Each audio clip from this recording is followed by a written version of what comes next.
युगों का वर्णन मिलता है। सतयुग, त्रेता युग, द्वापर युग और कलयुग। कलयुग को एक श्राप कहा जाता है।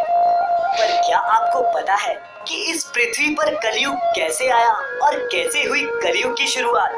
चलिए हम आपको बताते हैं। स्वागत है दोस्तों आप सभी का आपके पसंदीदा चैनल द डिवाइन दिया है कि ऐसे क्या कारण रहे होंगे जिसके चलते कलयुग को धरती पर आना पड़ा। महान गणितज्ञ आर्यभट्ट ने अपनी पुस्तक आर्यभट्टियम में इस बात का उल्लेख किया है कि जब वे 23 वर्ष के थे तब कलयुग का 36वां वर्ष चल रहा था।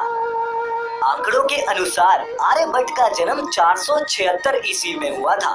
गणना की जाए तो कलयुग का आरंभ 3102 ईसा पूर्व हो चुका था, जब धर्मराज युधिष्ठिर अपना पूरा राजपाट परीक्षित को सौंपकर अन्य पांडवों और द्रौपदी सहित महाप्रयाण हेतु हिमालय की ओर निकल गए थे।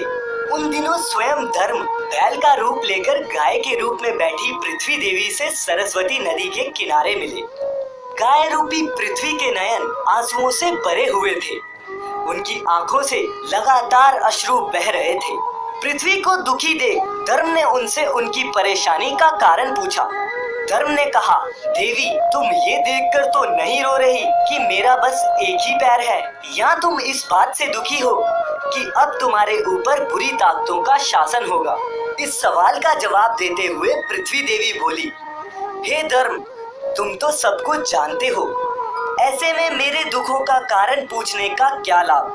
सत्य, पवित्रता, क्षमा, दया, त्याग, शास्त्र विचार, ज्ञान, वैराग्य, ऐश्वर्य, निर्भीकता, कोमलता, धैर्य आदि गुणों के स्वामी भगवान श्री कृष्ण के स्वधाम चले जाने की वजह से कलयुग ने मुझ पर कब्जा कर लिया है। पहले भगवान कृष्ण के चरण मुझ पर पड़ते थे, जिसकी वजह से मैं खुद को सौभाग्यशाली मानती थी, परंतु अब ऐसा नहीं है। अब मेरा सौभाग्य समाप्त हो चुका है। धर्म और पृथ्वी आपस में बात ही कर रहे थे कि इतने में असुर रूपी कलयुग वहां आ पहुंचा और बैल और गाय रूपी धर्म और पृथ्वी को मारने लगा। राजा परीक्षित वहां से गुजर रहे थे। जब उन्होंने ये दृश्य अपनी आंखों से देखा तो कलयुग पर बहुत क्रोधित हुए। राजा परीक्षित ने कलयुग से कहा, दुष्ट पापी तू कौन है? इस निरीह गाय और बैल को क्यों सता रहा है? तू महान अपराधी है। तेरा अपराध क्षमा योग्य नहीं है, इसलिए तेरा वध निश्चित है। राजा परीक्षित ने बैल के रूप में धर्म और गाय के रूप में पृथ्वी देवी को पहचान लिया था। राजा परीक्षित उनसे कहते हैं, हे धर्म, सतयुग में आपके तप, पवित्रता, दया और सत्य ये 4 चरण थे। त्रेता में 3 चरण ही रह गए, द्वापर में 2 ही रह गए और अब इस दुष्ट कलयुग के कारण आपका एक ही चरण रह गया है। पृथ्वी देवी भी इस बात से दुखी है। इतना कहते ही राजा परीक्षित ने अपनी तलवार निकाली और कलयुग को मारने के लिए आगे बढ़े। राजा परीक्षित का क्रोध देखकर कलयुग थरथर कांपने लगा। कलयुग भयभीत होकर अपने राजसी वेश को उतारकर राजा परीक्षित के चरणों में गिर गया और क्षमा याचना करने लगा।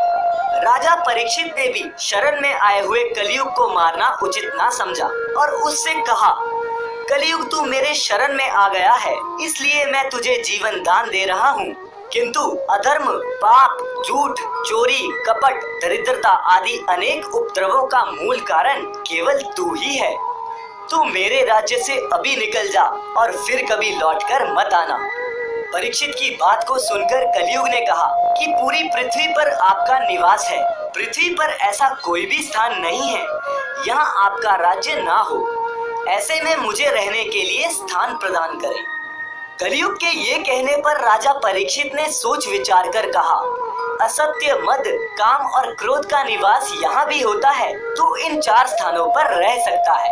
परंतु इस पर कलयुग बोला, हे राजन, ये 4 स्थान मेरे रहने के लिए अपर्याप्त हैं।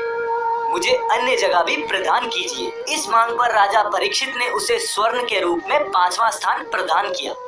कलयुग इन स्थानों के मिल जाने से प्रत्यक्ष रूप में तो वहां से चला गया, किंतु कुछ दूर जाने के बाद अदृश्य रूप में वापस आकर राजा परीक्षित के स्वर्ण मुकुट में निवास करने लगा।